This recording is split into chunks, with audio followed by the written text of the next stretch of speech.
In the morning hours of April 29, 2022, an inmate facing a pending capital murder charge escapes from county jail with the help of an officer in broad daylight.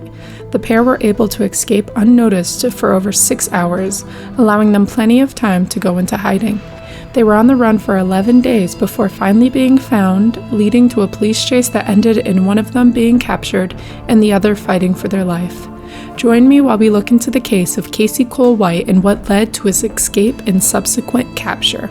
Casey White grew up in a small town of Lester, Alabama. Throughout his childhood, he was said to be very quiet and polite, but did not seem to know what was and wasn't acceptable to do. This flaw in moral judgment would lead to Casey making poor, spontaneous decisions, most of the time landing him in jail. His first serious crime involved him attacking a male relative with an axe handle, resulting in him pleading guilty in 2012 for domestic assault, to which he received 6 years in state prison. He got out early but fell back into his old ways. In 2015, Casey became jealous over an ex. He believed that she was sleeping with her roommate at the time, and in a jealous rage, he went over to her house with 2 stolen handguns. He walked into the back bedroom and found her roommate holding hands with another man. He ordered the men to the floor and turned the gun towards his ex. She was able to quickly run out of the house, with Casey continuing to shoot at her, sadly killing the roommate's dog in the process. The roommates were able to escape through a bathroom window and ran to a neighbor's house to call the police. Shortly after this call, there was a second call made to the police stating that Casey had entered a man's home demanding money and instead took the keys to a Ford Explorer and a 9mm pistol. Casey then traveled to a Tennessee welcome center along Interstate 65, where he approached a woman in her car. She refused to open the door to him, so he opened fire into the car, hitting the woman in the arm. He then went to another interstate exit where he carjacked a Lincoln sedan at gunpoint and drove back to Limestone County.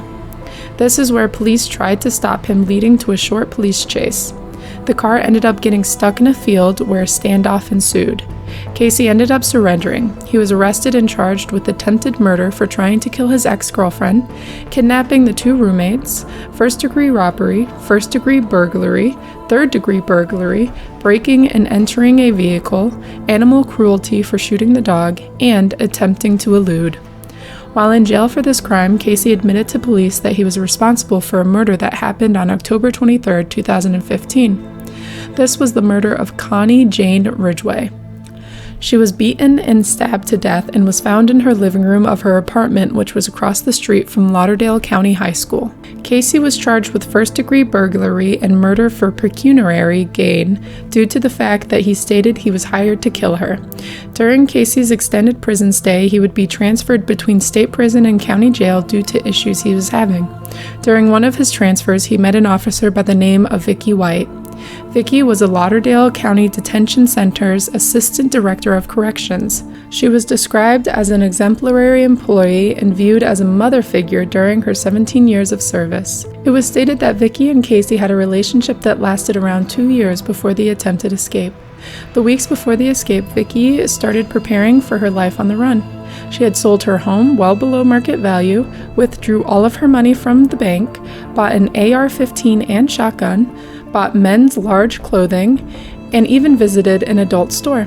On the morning of April 29th, Vicky told coworkers that she needed to take an inmate to a mental health evaluation at the courthouse. She then loaded Casey into her cruiser and set off. They went to a nearby shopping center where Vicky had stashed a newly bought Ford Escape, leaving behind her cruiser, car keys, handcuffs, and police radio. The couple then set off heading towards Tennessee. A few hours later, it is believed that the pair had car trouble, so they ditched the Ford and managed to buy an F-150 truck in cash and set off to Motel 41 in Evansville to figure out their next step. It wasn't until around 3:30 p.m. when coworkers of Vicky's realized that she had not returned back to work. All calls made to her were left unanswered, and they realized that the inmate had also not come back, which led to a massive manhunt. Vicky and Casey were in a hotel for about a week when Casey decided to take the truck to a car wash. At the car wash, Casey decided to ditch the truck and took off in a Cadillac. After 11 days on the run, the U.S. Marshals had finally found the couple. This led to a police chase, with Vicky ending the chase in an open field. The couple planned on having a shootout with police, but their plans were ruined when their car was rammed into a ditch. Instead, Casey surrendered and Vicky turned her gun onto herself. She was rushed to the hospital but was pronounced dead later that night due to a self-inflicted gunshot wound to the head. In the car, police found $29,000 in cash, a series of wigs, and a handful of guns.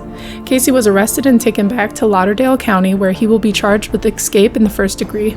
He is currently at the William E. Donaldson Correctional Facility. This is 5 Minute Crimes. Be sure to subscribe to get updated on future videos.